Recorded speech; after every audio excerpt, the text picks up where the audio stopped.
This time on the UK Brewery Project, it's Vibrant Forest.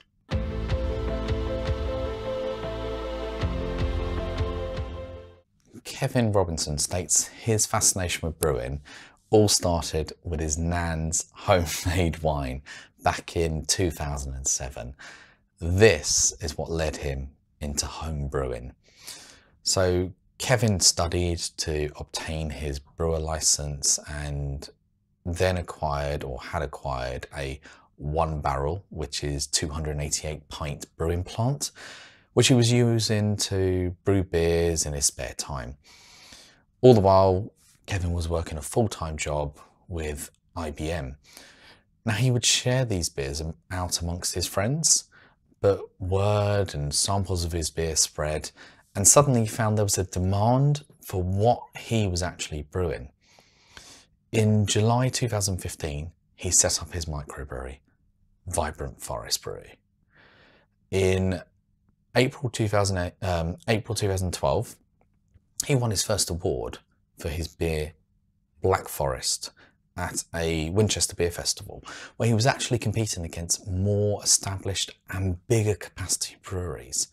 What I'm going to do is I'm going to crack open this award-winning beer that started it all for him, Black Forest. Got a glass. Again, like the last episode, this is actually a nucleated glass, so I'm hoping it doesn't go too crazy. Careful with the first bit of the pour, and then a bit more aggressive afterwards to make sure there's a head. That is lovely and dark. No, you can't see through that at all. A nice tan head. Oh wow, that's massive coffee notes coming off it. You can smell the roasted malts.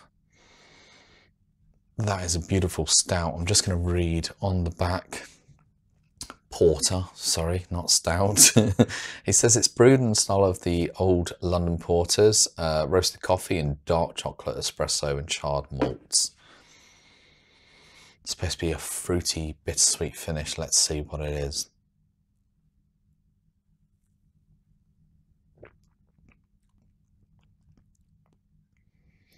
That is lovely.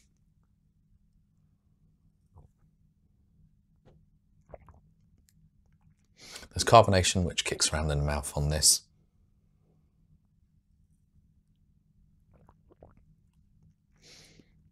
Slight fruit. I wouldn't say there's much fruit. There's a slight fruit. The roasted malts and that, oh, you've got the burntness in the mouth as well with that. That is beautiful. And it's only 4.9%, which is crazy. It's smooth, it's soft. That is a lovely, lovely beer. I shouldn't really put the glass in front of the can. It's quite a sparse table because I haven't managed to get many of the beers, but I should put it just to the side so we can see the can and the artwork on these lovely cans. Beautiful beer. Going to carry on sipping that as I just delve in a bit more to the history. So I believe in April 2012, he quit his full-time job. Hard to work out, you know, online there's a few different tales on that, but I'm going off a camera article that I found and read, and I believe it was April 2012. He quit his full-time job and he turned full-time to brewing. On the 14th of August 2013, Vibrant Forest Brewery was actually incorporated at Company's House. So by then, he's definitely now brewing full-time. So it's sometime between 2012 and 2013, but I'm going with 2012 based on the article that I've found that states that, and I'm trusting the camera one more than some of the other ones that I've read. So one of the first core beers launched was Summerlands, which was a very sessionable, I'm saying it because it's 3.5% IPA. I have actually had that one as well. It's worthwhile to mention that all of these Vibrant Forest beers are unpasteurized, unfined and unfiltered. So therefore, you won't see it in this one, but they will be naturally hazy and they're vegan friendly because there's no filtering of it at all using fish guts. Demand was growing for his beer and his 1-barrel plant required expanding. So on the 31st of October 2013, Kevin moved to his brewing, well, he moved his brewing operations from his garage to an industrial unit on the outskirts of Leamington in the New Forest. So a new brewing plant from Burton-on-Trent had been installed together with bottling equipment, or I should say canning equipment, and a visitor's facility. By 2015, the brewery housed 3 large fermentation vessels brewing a large variety of beers. 2 of the most popular beers at this time were their 6.5% American IPA, which is Kaleidoscope, and their oat and coffee stout, which is now named Kickstart. I'm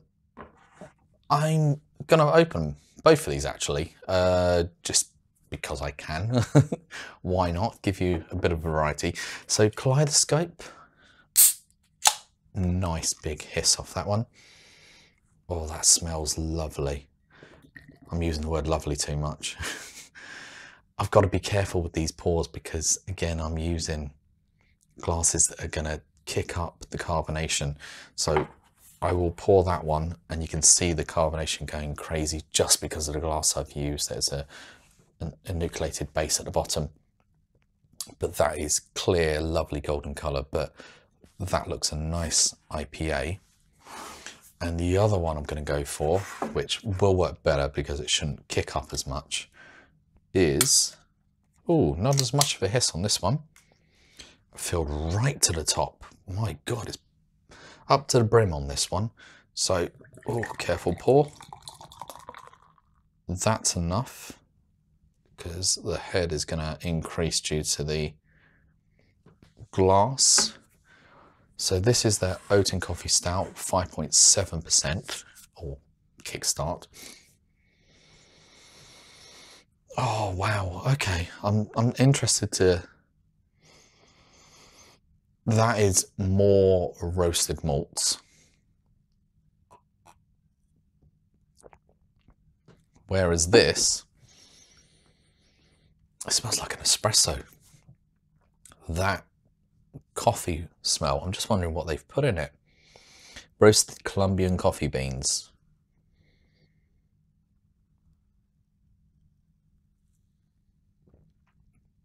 Wow. Okay. Said there was a slight coffee taste in that one. Not much, it's more the roasted malt. That is coffee. The coffee is definitely overpowering. There is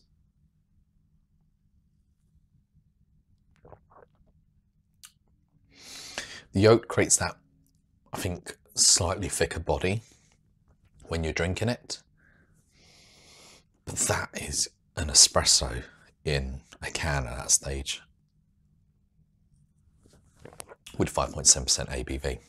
That is nice, but maybe a bit too coffee for me. A bit too much on the coffee side.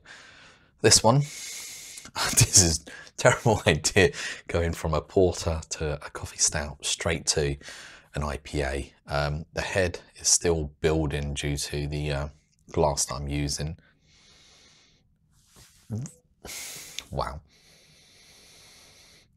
That is beautiful citrus fruits coming through.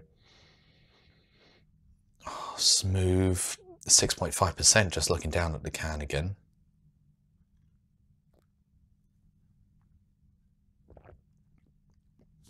Just working all around the mouth only because I've had these before as well. So I need to take a second one before I judge it, just to move it round.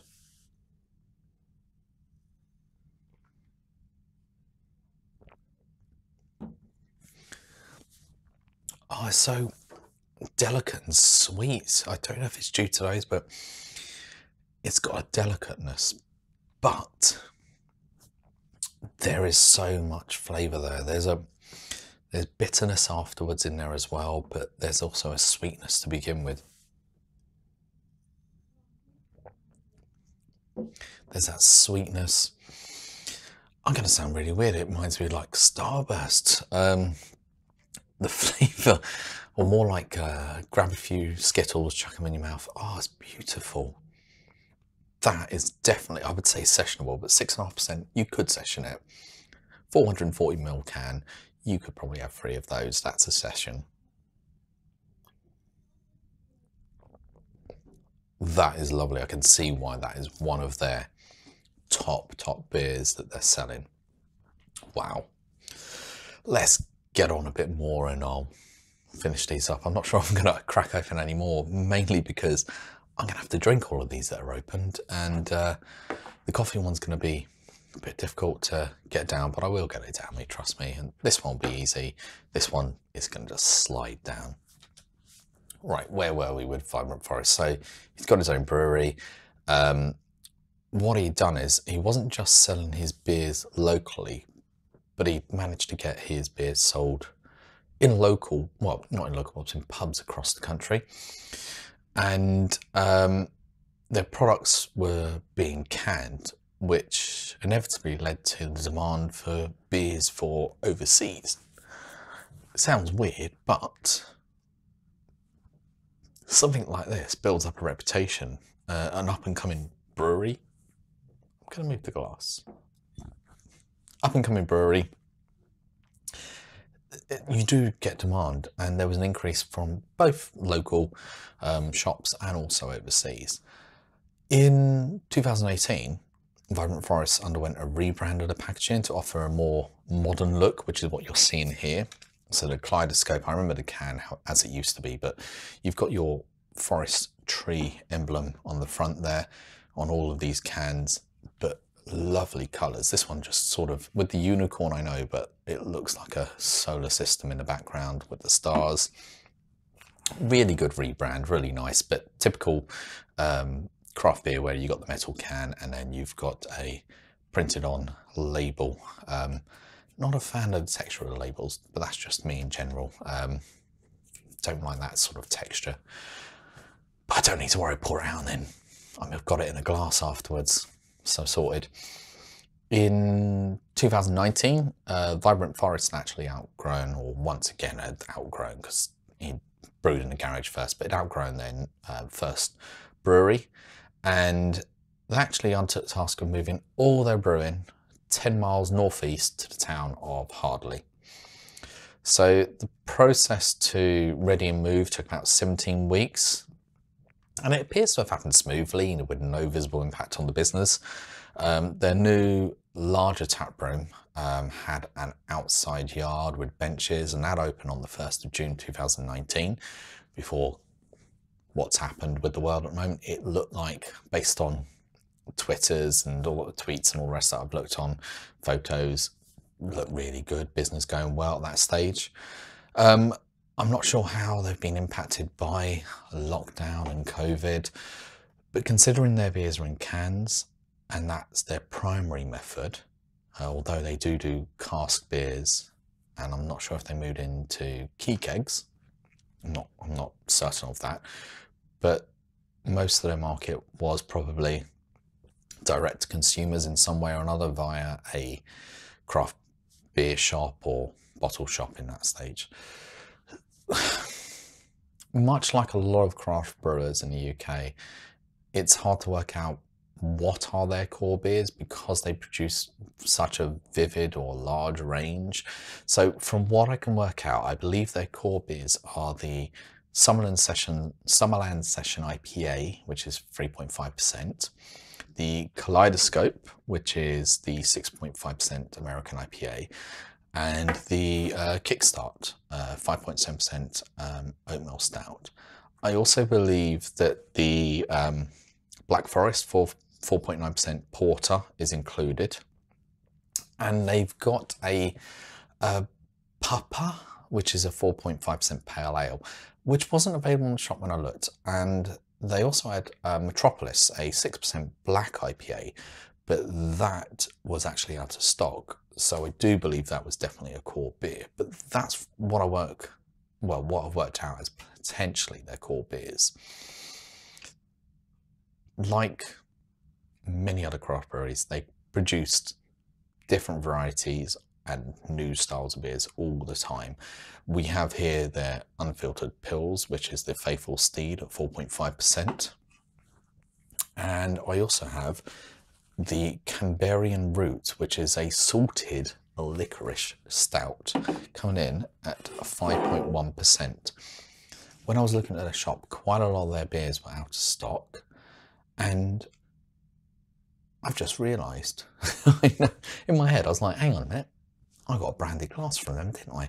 I do have a branded glass. Unfortunately, I didn't pour any of their beers. Should at least pour the Kaleidoscope into one of the branded glasses, but oh well.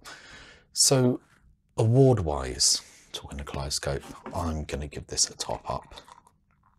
Not to make the mistake. Too heavy a pour. I think I'll go back to the Black Forest. Oh, that is lovely. I said I'm using the word lovely too much. So, Rate Beer voted them, I believe in 2020, the best brewery in Hampshire, which is where they're based. The Black Porter, or Black Forest Porter, what am I saying? Black Forest Porter won Beer of the Festival at the Southampton Beer Festival in 2013. In 2015, their Metropolis won the Beer of the Festival Award as well at the same festival. And in the following year, the Kickstarter won the same award. So they have won quite a few awards with the beers that they brought out. As I say, they are vegan friendly because it's unfiltered, unrefined beer. This looks very clear. There's a slight haze maybe to it, but very clear beer. I've had their beers on cask and they're definitely unfiltered, unrefined. You can tell when you have the beer, but that's nothing wrong with that. That is how they want their beer produced. I think that brings us to the end of this UK Brewery Project. Again, it feels kind of a short one apart from my droning on and bad pouring of the beer due to the glass I've chose. I'm going to try and get a quick nice sniff of this and a drink.